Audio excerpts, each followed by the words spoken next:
Hey there, my name is James Lee. Welcome to my channel 5149, where I talk business, politics, and society. And today I want to talk to you about work. Specifically, are there codified mechanisms within our economic structure created by the ruling class to maintain a well-defined, impermeable class divide in perpetuity? Well, new numbers from the Bureau of Labor Statistics show more than 4 million people quit their jobs last month. And experts warn this is a trend that we could continue to see. According to the BLS, in February, U.S. businesses had 11.3 million job openings to fill, and companies hired 6.7 million people. The data also show that for every job-seeking American, there were nearly 2 positions available. The ongoing labor shortage has left businesses struggling to find staff. I think maybe we can all agree that work to some degree is a necessity in our society. We need people working to produce goods that we consume. We need people working to keep things running, maintain societal stability, etc. But when something goes wrong, whether it be the staffing issues we've seen or experienced at airports or in airlines the past few months or something else, for some reason, it's always the worker who is at fault. Paul Ferry, a researcher and instructor from the University of Calgary, put together a nice little Twitter thread documenting from 2022 and dating all the way back to a newspaper clipping from 1894, a brief history of complaints and criticisms about how people are lazy and why nobody wants to work anymore. Obviously anecdotal, but the point I think is valid. Workers, often lacking institutional leverage, are easy prey. But starting in the late 20th century, there became this other big lie that modern corporations sold to American workers. And the lie was that profit-maximizing firms, by valuing the employee more, could act in not only the best interests of shareholders, but also workers by making them not only more productive, but also somehow happier. We're not just employees of Starbucks. I mean, we are Starbucks. Being a Starbucks partner means everything to me. It's the connection, the people. It's all about my customers. We know that for many of our associates, they'll spend a career with Amazon. For others, we know that Amazon is a stop on their personal and professional journey. That's why we've introduced the Career Choice program. Amazon values their employees to the point where they want to see them do well. For me, it's a dream. And with Career Choice, it's just made this dream reachable. We've learned a lot in the last 4 years since the program's inception. We know it's great for employees, for businesses, and we think if others join us in creating similar programs, this is great for society. At Trader Joe's, we have great products and excellent everyday values, and we also have terrific people. People who are excited to help you find what you're looking for and introduce you to new products you might never have discovered otherwise. When you get to the checkout, we think we should do the work of ringing up your order, not you.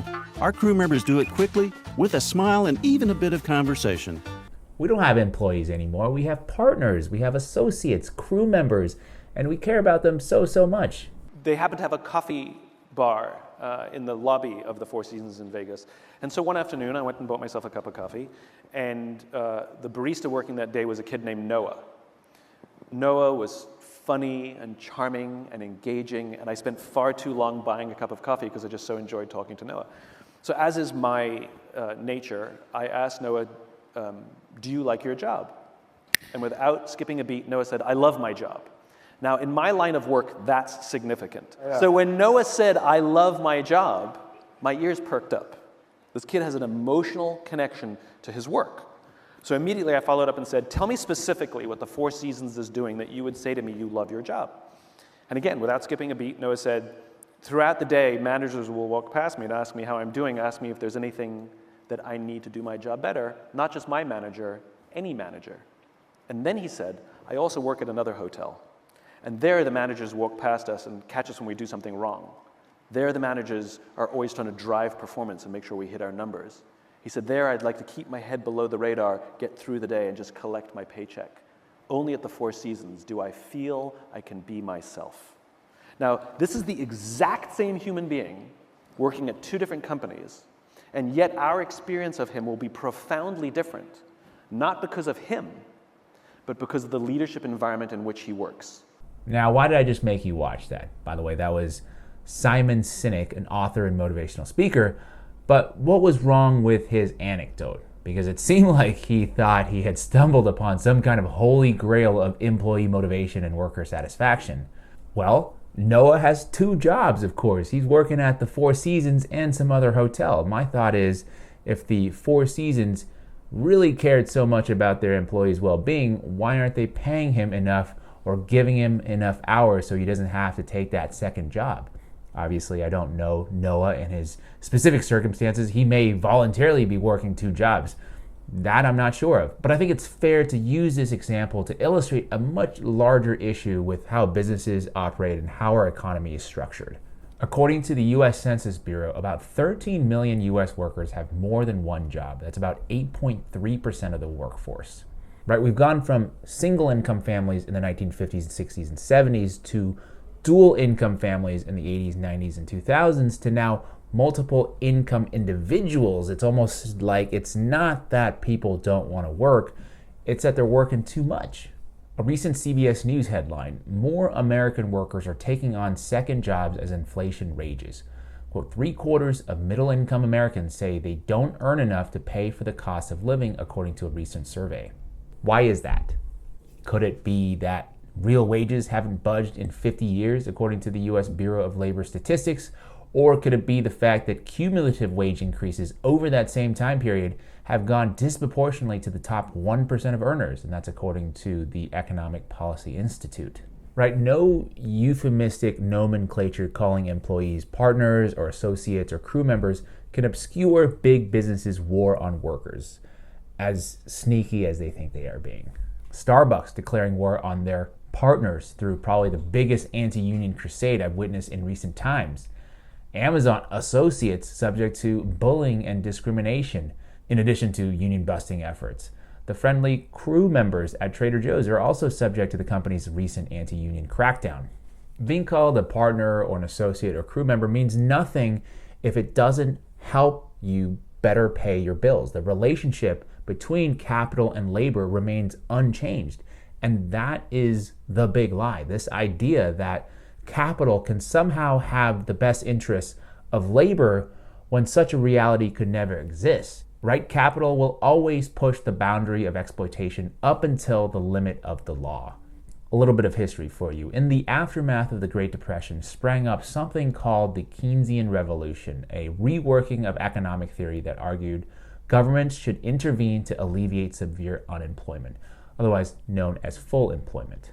I think it was a moment in time where people kind of experienced the horrors of the free market, and a genuine movement sprang up out of that. I'm not going to be able to get into all the details in this video, perhaps another one, but my point is, predictably, this movement didn't last. In 1943, a renowned Polish economist, Mikhail Kalecki, wrote, quote, "The maintenance of full employment would cause social and political changes which would give a new impetus to the opposition of the business leaders. The sack would cease to play its role as a disciplinary measure. The social position of the boss would be undermined, and the self-assurance and class consciousness of the working class would grow. Discipline in the factories and political stability are more appreciated than profits by business leaders. Their class instinct tells them that lasting full employment is unsound from their point of view, and that unemployment is an integral part of the normal capitalist system." Listen to that again. Discipline in the factories and political stability are more appreciated than profits by business leaders. So to bring this back to modern day times, the analogy that I'm trying to make is that the goal of today's businesses and the political elites isn't even to create an economic system that works the best or is the most efficient. The goal is to create an economic system that keeps people uncomfortable, making just enough to survive so they can work again tomorrow, because without this type of discomfort or near perilous experience or existence, the working class could potentially threaten, weaken, and erode the social position and political power of the ruling class. And any kind of the notion, kind of what I call enlightened capitalism, the Starbucks, Amazons, and the Trader Joe's of the world, functions as nothing but a hollow veneer meant to obscure the fundamental stasis that is this class divide. And I think that is the uncomfortable truth about work in today's economic system. It's designed to keep you poor, enslaved, with maybe a facade of happiness. And those are my thoughts for the week. Thank you for listening to my rant. I talk about this topic a lot or this kind of topic a lot, because I think it illustrates how important it is to support the working class and its various movements, because it's one of those mechanisms that exists to keep the elites in check. Now, let me know what your thoughts are. How do you view work? Write to me in the comments below. I want to know, because I think maybe, I'm on the rather extreme end of my, the opinion that I have on work. So I'm always interested in other people's perspectives. Anyway, if you enjoyed this video and want to support my work, please click on that like button, share this video, consider subscribing and clicking on that notification bell icon so you can be the first to watch each week. And as always, thank you so much for your time, and I'll see you next week.